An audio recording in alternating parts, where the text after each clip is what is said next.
Okay, so I'm going to show you another Blitz game I played. This one actually, I guess, according to FICS, is a standard time rating because it's 15 minutes per side. So my rating here is 1483. My opponent, his name is Wuko, is 1292. He led with E4, and I played D6, which leads to the perk. I honestly I don't know this opening very well. I just wanted to learn it, so I thought I'd play it. And so here I go. I didn't know what I was doing, and I played knight C3 right here. I'm sorry, I played knight to F6. Here I've got all my colors reversed and everything. I played knight F6.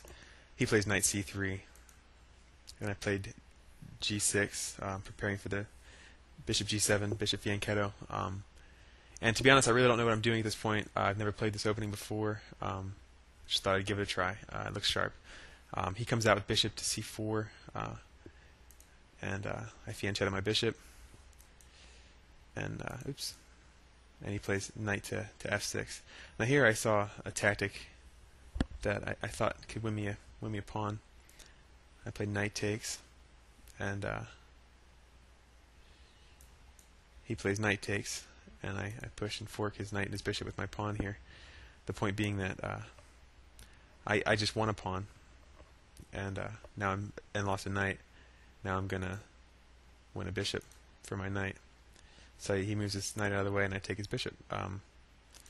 So there's Fritz is telling me now when I played knight takes, he could have played bishop takes F7 first. King takes F7, knight takes E4, and that this leads to an equal game.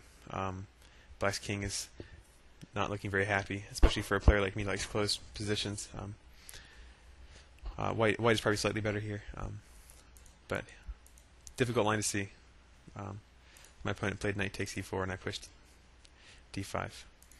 Knight to EG5, and I capture the bishop. So he just develops normally. Bishop to E3 here, and I play queen to D5. Now I'm attacking this pawn, obviously, with my queen, but the real threat is I'm attacking his knight here, which his bishop is defending. There's a lot of ways that white can go wrong in a position like this. He castles, which is fine, but black is definitely winning. I can push this knight away. Now here's what I'm thinking when I play this queen move. I push the knight away with H6, and now look, none of his squares are good for his knight. He can't come down here, he'll just lose the knight for a pawn. Here the bishop takes. Here the queen takes, it'd be hanging. He's blocked up here already, so his only square, which is what he plays in the game, is knight to H3.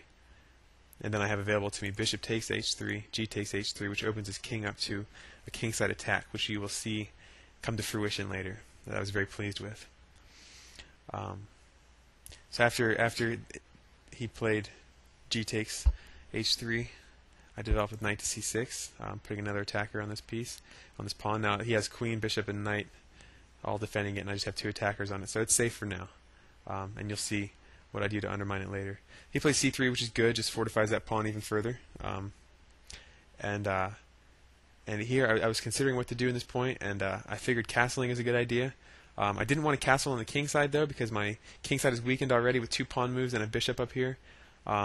And I rarely castle queenside, but here it seems very appropriate to put my rook on an open file behind my queen and get my king out of harm's way on that side. So I castle queenside, and Fritz agrees with me and says it's the best move possible here. So I'm pleased that I am finding moves that Fritz really likes. My opponent at this point played B3, trying to undermine this pawn.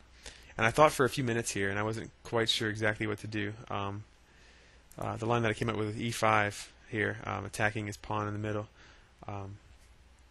I figured out I have 1, 2, 3, 4 attackers on it, and he has 1, 2, 3, 4 defenders on it. So after this variation, well, for starters, if he trades pawns, I'll take his queen. There's a lot of I'm sorry, where am I? Okay. Well, anyways, he plays queen to E2, defending his knight and attacking this pawn. Now he's got two attackers on this pawn. I've got a few choices here.